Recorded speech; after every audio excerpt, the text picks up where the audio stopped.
ഇതേ ആക്ടർ ഇതിനു മുമ്പും സിനിമകൾ ഇറങ്ങിയ സമയത്ത് എന്നെപ്പോലെ ഒപ്പീനിയൻ പറയുന്ന ആളുകളെ വിളിച്ച് ഇതേ പരിപാടി ചെയ്തിട്ടുണ്ട്. ഈ തെറി പറഞ്ഞ കാര്യം പറഞ്ഞപ്പോഴേക്കും ഞാൻ ഉണ്ണിമുകുന്ദനിലേക്ക് ഒന്ന് വരികയാണ്. അപ്പോൾ പക്ഷേ സായി അവിടെ ഭയങ്കരമായിട്ട് സായിയെ മെയിൻറ്റെയിൻ ചെയ്തു. അത് ഞാനത് തുറന്നു ചോദിക്കുകയാണ്, സായി ഇത് പബ്ലിക്കിൽ അല്ലെങ്കിൽ ഇത് യൂട്യൂബിൽ എയർ ചെയ്യണമെന്ന് ഉദ്ദേശത്തോട് തന്നെ ചെയ്തതായിരുന്നു? ഉണ്ണിമുകുന്ദൻ എന്ന് പറഞ്ഞ ഒരാളെ ഡിഫൈം ചെയ്യാൻ ശ്രമിക്കുന്നത് ഈ ഇൻഡസ്ട്രിക്ക് അകത്ത് തന്നെ ഒരുപാട് പേരായിരുന്നു. നമുക്കൊരു ഇമോഷണൽ ബ്രേക്ക് ഡൗൺ ആവശ്യമായിരുന്നു. എന്നെ സംബന്ധിച്ചിടത്തോളം ഒരു ഇമോഷണൽ ബ്രേക്ക് ഡൗൺ ആവശ്യമായിരുന്നു. അതെനിക്ക് കൃത്യമായിട്ട് കിട്ടിയായിരുന്നു. അപ്പോൾ പലർക്കും അറിയില്ല, പലരും ലൈവ് കാണുമ്പോൾ വിചാരിക്കും ഞാൻ ലൈവ് ഫുള്ള് കണ്ടതല്ലേ, അതിലൊന്നും ഇങ്ങനെ സംഭവിച്ചില്ല, ലൈവ് ഈസ് എഡിറ്റഡ്. ഞാൻ നന്നായിട്ട് തെറി ഉപയോഗിക്കുന്ന ഒരാളാണ്. റിയൽ ലൈഫിലാണെന്നുണ്ടെങ്കിൽ ഫ്രണ്ട്സും നന്നായിട്ട് എല്ലാവർക്കും അറിയാം, നല്ല രീതിയിൽ തെറി പറയും. നമസ്കാരം. ഇന്ന് നമ്മൾ വിശേഷങ്ങൾ പങ്കുവയ്ക്കുന്നത് സോഷ്യൽ മീഡിയയിൽ ഏറ്റവും കൂടുതൽ നമ്മൾ കേൾക്കുന്നതാണ് സീക്രട്ട് ഏജൻറ്റ് എന്ന് പറയുന്ന പേര്. ആ സീക്രട്ട് ഏജൻറ്റായ സായി കൃഷ്ണയാണ് ഇന്ന് നമ്മോടൊപ്പം ഉള്ളത്. അപ്പോൾ സോഷ്യൽ മീഡിയയിലെ മിന്നും താരം എന്ന് തന്നെ സീക്രട്ട് ഏജൻറ്റിനെ പറ്റി നമുക്ക് പറയാൻ പറ്റും. അദ്ദേഹത്തിൻ്റെ വിശേഷങ്ങളാണ് ഇന്ന് നമ്മൾ പങ്കുവയ്ക്കുന്നത്. നമസ്കാരം. ഞാൻ പറഞ്ഞതുപോലെ തന്നെ മിന്നും താരം തന്നെയാണ്. എപ്പോഴും സോഷ്യൽ മീഡിയയിൽ നമ്മൾ എപ്പോൾ നോക്കിയാലും എന്തെങ്കിലും ഒരു കാര്യങ്ങളായിട്ട് എപ്പോഴും നിറഞ്ഞു നിൽക്കുന്ന ഒരാൾ തന്നെയാണ്. കോൺട്രവേഴ്സിയാണ് കൂടുതലുണ്ടാവാറ്. അപ്പോൾ അതിലേക്കൊക്കെ നമുക്ക് വരാം. അപ്പോൾ അതിന് മുൻപ് എനിക്ക് അറിയേണ്ട ഒരു കാര്യം, ബിഗ് ബോസിന് മുൻപുള്ള സായി കൃഷ്ണ, ബിഗ് ബോസിന് ശേഷമുള്ള ആ ലൈഫിൽ വന്ന ആ ഒരു ചേഞ്ചസ് അതെന്തൊക്കെയാണെന്നൊന്ന് പറയാമോ? പേഴ്സണൽ ലൈഫിന് ഇമ്പോർട്ടൻസ് കൊടുക്കാൻ തുടങ്ങി. ബിഗ് ബോസിന് മുമ്പ് എന്ന് പറഞ്ഞു കഴിഞ്ഞാൽ പേഴ്സണൽ ലൈഫിന് ഞാൻ അത്ര ഇമ്പോർട്ടൻസ്, പേഴ്സണലി എനിക്ക് ഇമ്പോർട്ടൻസ് കൊടുക്കും. എൻ്റെ ലൈഫിൽ ബാക്കിയുള്ളവരും ബാക്കി കാര്യങ്ങൾക്കും ഞാൻ അത്ര അറ്റൻഷൻ ഇമ്പോർട്ടൻസും കൊടുത്തിട്ടുണ്ടായിരുന്നില്ല. ആഫ്റ്റർ ബിഗ് ബോസ് അത് കുറച്ചും കൂടി നന്നായിട്ട് ഇപ്പോൾ ചെയ്യാൻ പറ്റുന്നുണ്ട്. പിന്നെ ബിഗ് ബോസ് കഴിഞ്ഞിറങ്ങിയപ്പോൾ എനിക്കുണ്ടായിരുന്ന ഒരു കാര്യം എന്ന് പറഞ്ഞാൽ സോഷ്യൽ മീഡിയയുടെ ഒരു അഡിക്ഷൻ ഉണ്ടായിരുന്നു. അതൊന്നിങ്ങനെ കുറച്ച് കുറയ്ക്കണം എന്നുള്ളൊരു ഇതുണ്ടായിരുന്നു. അത് പറ്റി. അപ്പോൾ എല്ലാം കൊണ്ടും ഹാപ്പിയാണ്. ഈ ബിഗ് ബോസിന് ശേഷം ഫാമിലി ലൈഫിൽ ഇമ്പോർട്ടൻസ് കൊടുത്തു എന്ന് പറയുമ്പോൾ അത് ആ കുറച്ച് നാൾ മാറി നിന്നപ്പോൾ ആ ഒരു അറ്റാച്ച്മെന്റ് അപ്പോൾ ഫീൽ ചെയ്തുകൊണ്ടാണോ? ഡെഫിനറ്റ്ലി നമുക്കൊരു ഇമോഷണൽ ബ്രേക്ക് ഡൗൺ ആവശ്യമായിരുന്നു. എന്നെ സംബന്ധിച്ചിടത്തോളം ഒരു ഇമോഷണൽ ബ്രേക്ക് ഡൗൺ ആവശ്യമായിരുന്നു. അതെനിക്ക് കൃത്യമായിട്ട് കിട്ടിയായിരുന്നു. കാരണം നമ്മൾ ഒറ്റപ്പെട്ടു പോയാൽ മാത്രം നമുക്ക് വരാവുന്ന ഒരു ബ്രേക്ക് ഡൗൺ ആണത്. അത് ഞാൻ റിയലൈസ് ചെയ്തിരുന്നു. ഞാൻ നോർമലി ഇപ്പോൾ ഈ ജീവിക്കുന്ന ലോകത്ത് നിന്ന് കഴിഞ്ഞാൽ എനിക്ക് അങ്ങനെ ഒരു ഇമോഷണൽ ബ്രേക്ക് ഡൗൺ വരില്ല. നമ്മളെപ്പോഴും നമ്മുടെ കയ്യിൽ എല്ലാ ഫാക്ടേഴ്സും ഉണ്ട്. നമുക്ക് എന്തെങ്കിലും ഒന്ന് ആവുന്നതിന് മുമ്പ് നമ്മൾ ആരെങ്കിലും വിളിക്കും, എങ്ങോട്ടെങ്കിലും പോകും. അവിടെ നമുക്കൊന്നും ചെയ്യാൻ പറ്റാത്തൊരവസ്ഥ ആയതുകൊണ്ട് പിന്നെ ആ ഒരു ഇമോഷണൽ ബ്രേക്ക് ഡൗൺ കൃത്യമായിട്ട് അവിടെ നടന്നു. അതുകൊണ്ട് എനിക്ക് കുറച്ചും കൂടി ഈ പറഞ്ഞ പോലെ ഞാൻ എന്താ ഇനി എന്താവണം എന്നുള്ളതൊന്ന് ചിന്തിച്ച് മുന്നോട്ട് പോകാനുള്ള ഒരു ടൈമും സ്പേസും ബിഗ് ബോസ് തോന്നും. പുറത്തുനിന്ന് കാണുമ്പോൾ ബിഗ് ബോസ് എന്ന് പറയുമ്പോൾ എന്താണ്, അത് തന്നെയാണോ ശരിക്കും ബിഗ് അതിനകത്ത് കയറി കഴിയുമ്പോൾ സ്ക്രിപ്റ്റഡ് ആണോ? അങ്ങനത്തെ പല ഡൗട്ട്സും പലപ്പോഴും വരാറുണ്ട്. അങ്ങനെയൊക്കെ തന്നെയാണോ ഈ ബിഗ് ബോസിൽ പോയി കഴിയുമ്പോൾ? സ്ക്രിപ്റ്റിംഗ് അല്ല, പക്ഷേ 24/7 നിങ്ങളുടെ മുകളിൽ ഒരു ക്യാമറ വെച്ച് കഴിഞ്ഞാൽ നിങ്ങൾ പോകുന്നതും വരുന്നതും ഇരിക്കുന്നതും ചെയ്യുന്നതുമായിട്ട് കാര്യങ്ങളൊക്കെ നമ്മളിപ്പോൾ ഒരു ക്യാമറ ഓൺ ചെയ്ത് നിൽക്കുമ്പോൾ ഒരു പരിധിക്കപ്പുറം നമ്മളല്ലാതാവുന്ന ഒരു അവസ്ഥ വരാറുണ്ടല്ലേ പലപ്പോഴും? അത് ഒരു സർട്ടൻ ടൈം മാത്രം. ഇത് 24/7 നിങ്ങളുടെ മുകളിൽ ക്യാമറയാണ്. നിങ്ങൾ മറന്നു പോകും. 1-2 ദിവസം കഴിഞ്ഞ് നമ്മൾ മറക്കും, ക്യാമറ ഉള്ളത് മറക്കും. നമ്മളായിട്ട് തന്നെ ലൈക്ക് ബിഹേവ് ചെയ്യാൻ തുടങ്ങും. ചില സാഹചര്യത്തിൽ നമ്മൾ കോൺഷ്യസ് ആവും, ബട്ട് സ്റ്റിൽ കോൺഷ്യസ് ആയാലും ചില മൊമെന്റ്സ് നമുക്ക് ഫേക്ക് ചെയ്യാൻ പറ്റാത്തത് വരും. പക്ഷെ ഇതൊരു സ്ക്രിപ്റ്റഡ് ഷോ അല്ല, പക്ഷെ സ്ക്രിപ്റ്റഡ് ആണ് എന്ന് തോന്നും. കാരണം ഇവർക്കൊരു തരം സ്റ്റോറി ലൈൻ ഉണ്ട്. ഇപ്പോൾ ഒരു കണ്ടസ്റ്റൻറ്റിന് അവർക്കൊരു 7-8 സ്റ്റോറി ലൈൻ കാണും. Story line in the sense, ഇപ്പം ഞാൻ എൻ്റെ ഉറക്കം മാത്രം കാണിക്കാനാണെങ്കിൽ അവരത് മാത്രം കട്ട് ചെയ്ത് കാണിക്കും. ഞാൻ ഭക്ഷണം കഴിക്കുന്നത് മാത്രമാണെന്നുണ്ടെങ്കിൽ നമ്മളറിയാതെ അവർ ചെയ്യുന്നത്.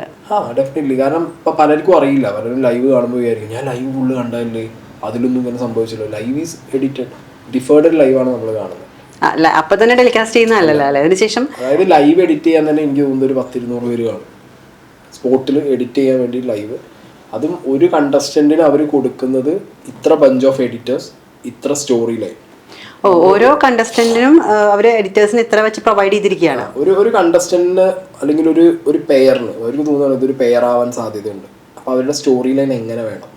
അവർ സോഷ്യൽ മീഡിയ ഭയങ്കരമായിട്ട് നോക്കുന്ന ആളുകളാണ്. ഒരു സോഷ്യൽ മീഡിയക്കകത്ത് എന്താണ് ട്രെൻഡ്, നെഗറ്റീവ് പോസിറ്റീവ്, അതൊരു ക്യാരക്ടർ അസാസിനേഷൻ അവർക്ക് അതെന്തോ ആവാം. ഒരാളുടെ ക്യാരക്ടർ തകർക്കുന്നതായിരിക്കാം, ചിലപ്പോൾ ഇതുവരെ കാണാത്തൊരു ക്യാരക്ടർ പുതിയവർക്ക് കൊണ്ടുവരുന്നതായിരിക്കാം. അതൊന്നും ഒരു വിഷയമല്ല.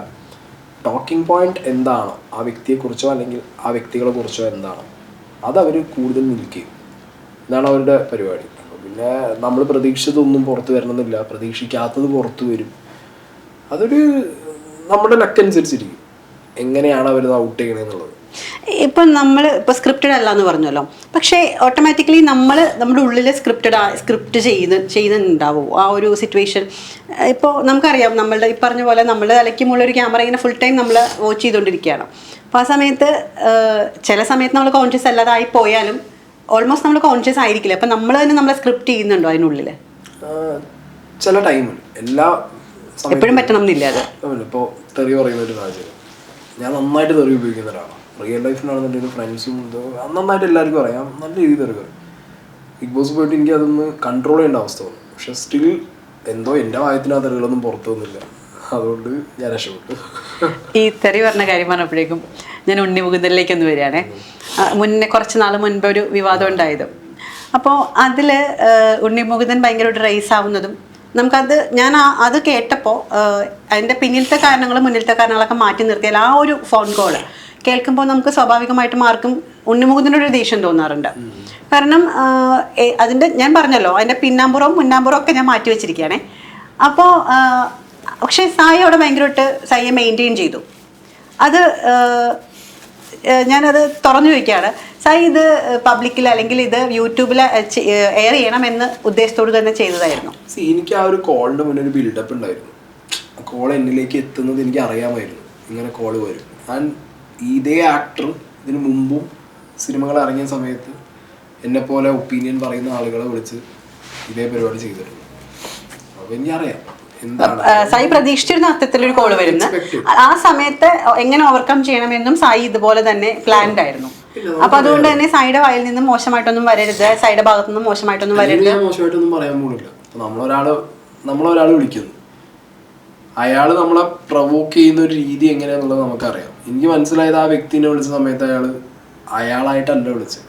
അയാൾ വേറെ എന്തൊക്കെയോ ഇൻഫ്ലുവൻസിന്റെ മുകളിൽ ആരൊക്കെയോ പറഞ്ഞിട്ടാണ് അയാൾ വിളിക്കുന്നത്. എനിക്ക് കംപ്ലീറ്റ് കാര്യം അറിയില്ല. അങ്ങനെ ഒരാളിങ്ങനെ പറഞ്ഞിട്ട് പോകുമ്പോൾ ഓക്കെ ഫൈൻ. അല്ല, അപ്പൊ സായി നേരത്തെ പറഞ്ഞല്ലോ സായി അത്യാവശ്യം തെറി പറയുന്ന ഒരാളാണെന്ന്.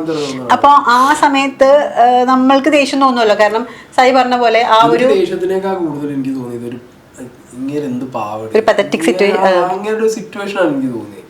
ലൈക്ക് അങ്ങേരുടെ ഒരു സിനിമയ്ക്കെതിരെ അല്ലെങ്കിൽ അങ്ങേരുടെ ഒരു സിനിമ ഇറങ്ങി കഴിഞ്ഞതിന് ശേഷം ഒരു മൂവി റിവ്യൂവറോ അല്ലെങ്കിൽ ഒരു മൂവി ഒപ്പീനിയൻ പറയുന്ന പേജോ അല്ല ഉണ്ണി മുകുന്ദൻ എന്ന് പറഞ്ഞ ഒരാളെ ഡിഫെയിം ചെയ്യാൻ ശ്രമിക്കുന്നത്. ഈ ഇൻഡസ്ട്രിക്ക് അകത്ത് തന്നെ ഒരുപാട് പേര് അതിന് ഓൾറെഡി അതെല്ലാ ഫീൽഡിലും ഉണ്ടാവുമല്ലോ, എല്ലാ ആക്ടേഴ്സിനും എതിരെയും ഇതുപോലെ തന്നെ ഉണ്ടാവും. ആക്ടേഴ്സിനും എതിരെ ഇല്ല, അത് പറയാൻ പറ്റില്ല. കൂട്ടം കൂടി നിൽക്കുന്ന കുറേ പേരുണ്ട്, ഒന്നൊന്നിന്റെ മുകളിൽ ഡിപ്പെൻഡ് ആയിട്ട് നിൽക്കുന്ന ആളുകളുണ്ട്. അങ്ങനെയുള്ളവർക്ക് കുറവായിരിക്കും. അപ്പൊ സായി പറയുന്നത് ഉണ്ണി മുകുന്ദൻ വേറിട്ട് നിൽക്കുന്ന ഒരാളാണ്. നിങ്ങൾ ചിന്തിച്ചു നോക്കും, ഉണ്ണി മുകുന്ദൻ അതേപോലെ നമ്മളെ നിവിൻ പോളി, ഇവർക്കൊന്നും ഒരു ഗോഡ് ഫാദേഴ്സും ഇല്ല. നിവിൻ പോളിക്ക് വീണ്ടും പറയാം, വിനീത് ശ്രീനിവാസൻ, ടോവിനോ പോലുള്ള നായകന്മാർക്ക്.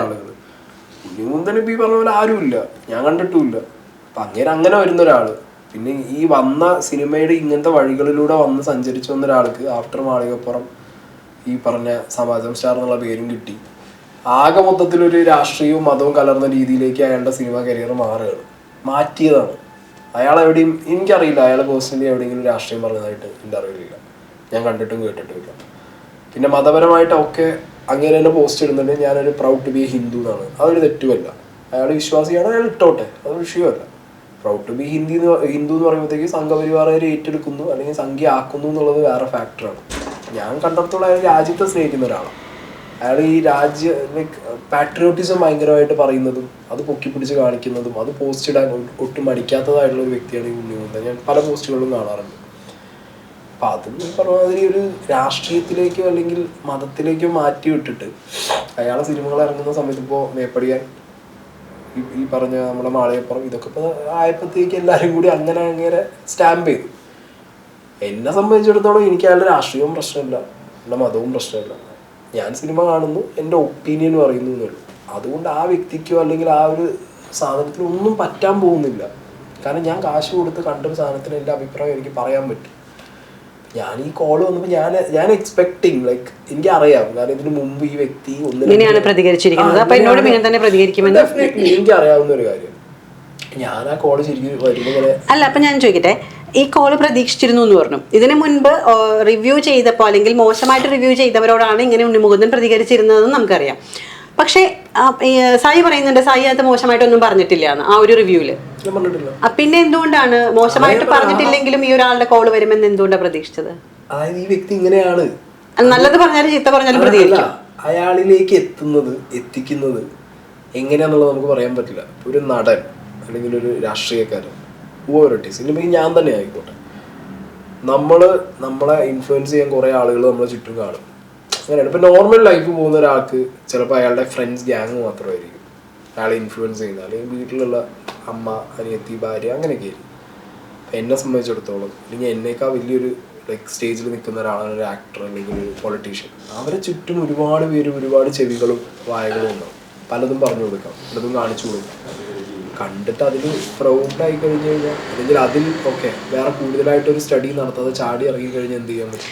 അപ്പോൾ സായി പറഞ്ഞു വരുന്നത് ഉണ്ണി മുകുന്ദൻ എന്ന് പറയുന്ന ആൾ ഒരു എടുത്തിയാട്ടക്കാരനാണ്, മറ്റുള്ളവനെ ഒന്നും ശ്രദ്ധിക്കാത്ത, അല്ലെങ്കിൽ അങ്ങനെ ആയിരുന്നു, ഇപ്പോഴും അങ്ങനെ തന്നെയാണ്. എത്ര കേസുകൾ നമ്മളെ മേജർ രവിനെ ഒരു സെറ്റിൽ വെച്ചിട്ട് ഫിസിക്കലി എന്തോ അവർ തമ്മിൽ പ്രശ്നം ഉണ്ടായിട്ടുണ്ട് കുറേ സ്ഥലങ്ങളിൽ, അങ്ങനെ പ്രീവിയസ്ലി കിട്ടാം. അപ്പം ഈ റീസെൻ്റ്ലി അയാളുടെ കുറേ അഭിപ്രായങ്ങളും കാര്യങ്ങളും ഒക്കെ കുറച്ചുകൂടി സോർട്ടഡ് ആണ്, സെറ്റിൽഡ് ആണ്. അങ്ങനെ എനിക്ക് മനസ്സിലായി ഇങ്ങനെ എടുത്ത് ചാടിയത് കൊണ്ട് പ്രത്യേകിച്ച് കാര്യമില്ല.